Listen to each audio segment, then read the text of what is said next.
You do not have to moderate junk food. Hey everybody, it's Jason Blaha here. I thought I would chat with you guys and gals a little bit about this today, but a quick reminder, if you guys would please click like down below, be greatly appreciated. If you are not following or subscribed, please do so. I would appreciate that so much. Thank you. And if you guys will let me know down below how many of you have gone over to pretty much just clean eating and have been happy with it, which I have personally. I've been nothing but thrilled with it. So let's get over and talk about this. You know, I did that other video recently talking about how foods are engineered to be hyper palatable. And we had this whole period of time where everyone talked about, well, you know, as long as we track all of our macros and count our macros, you know, we can work in the treats and the junk. And they would try to tell you there's something wrong with you. If you don't moderate your junk food, you have a bad relationship with food. You know, that's honestly just addiction speaking. That is really food addiction on their part. And the reason I say that, all these junk foods are engineered by scientists to be hyper palatable to make them hard to moderate. It's because they can't give them up that they want to project onto other people that if you can't moderate the junk that they feel that they have to have or that you can be happy without it, your life is incomplete. Okay? And I want people to think about that for a minute. Does anybody not understand that before Twinkies existed, the emotion of happiness existed? Did you know that your taste buds were satisfied before pizza ever existed? Humans were happy before that. It happened all the time. Okay? It happened all the time.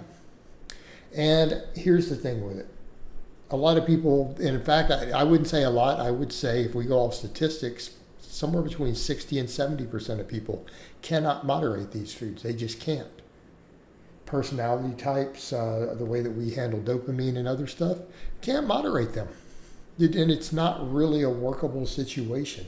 It's like telling people who are prone to addiction to try to moderate alcohol or to moderate heroin. You know, there are people out there who actually can use heroin off and on without getting addicted. Okay, does that mean that everyone else has a moral weakness? No. Just means they're really lucky and that they don't get addicted. They're super lucky. That's it. So, you know, here's the point with this. You can be happy without these foods. You do not have to try to eat them. And for a lot of people, it turns into a stressful thing. Right? And in my case, the last time I had any real junk is on Christmas. And I planned it ahead of time. I walked in with a game plan. Said, all right, it's going to be Christmas. I'm going to eat all the treats. I'm going to have my pie and I'm going to have the cookies and everything. I walked in, fasted, ate some lean protein and vegetables first, and then I jumped into the stuff, but I didn't eat till afternoon. And of course, I fast anyways. The net result, I gained about 1 pound from all of it. And within 3 days, it was gone. You know, it worked out great. But that's one-off occasions. That's not trying to moderate on a regular basis. Okay. And here's the thing. Your taste buds change. And I think this is the biggest problem that people have here with their forgetting. Your palate and your taste buds change on like a 21-day cycle, actually, is the data I saw many years ago, every 3 weeks. And they can change multiple times over several different 3 weeks. Okay, as you resensitize your palate to stuff, food tastes good. And it's like for me, so what I did today, I ate brown rice. So to make my brown rice and sweet potatoes taste amazing, knowing how palatability works. A lot of people would say, do brown rice, there's no way to make it taste good without adding a bunch of junk. Really? You sure? My brown rice, chicken, and sweet potatoes, of course I had other vegetables in there. You know, I made it taste delicious.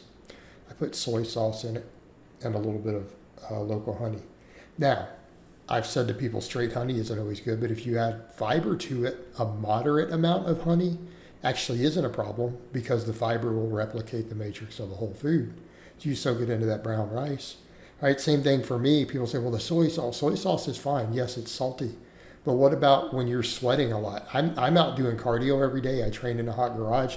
I am literally having to add sodium and electrolytes to my water and everything to not dehydrate with the amount I'm sweating this summer. So guess what? What do you think I did? I think I brown rice and sweet potatoes, and I put some soy sauce in it when I cooked it in my Instant Pot. And then I put, you know, about 100 calories of honey on it. Okay, that local honey. Well, that then soaks into the fiber. So it ends up reaching the lower intestine. A lot of it ends up just getting fermented correctly. And you got some antioxidants and benefits from it. So guess what? What do you think that tastes like? Pretty dang good. We got salty and we got sweet. But I did it without any real junk food. I took brown rice and sweet potatoes and chicken. Made them taste like restaurant stuff. Okay, and that's on the extreme end. I mean, white rice tastes good. You get used to it, honestly, just white rice with a little salt, water, chicken, some vegetables in it actually tastes pretty good. Same thing, a little spices on your chicken, right? I'm finding these days a little paprika, a little garlic, a little Creole seasoning when I bake all my chicken breast, just plain chicken breast. It's delicious. Little spices.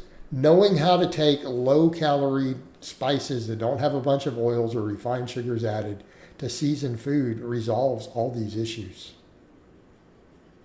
Okay, it resolves all these issues.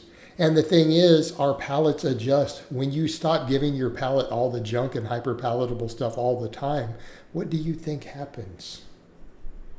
Your taste buds resensitize and the other stuff tastes good. If you haven't had any refined sugars or artificial sweeteners in, say, 5 or 6 weeks, so people haven't tried this.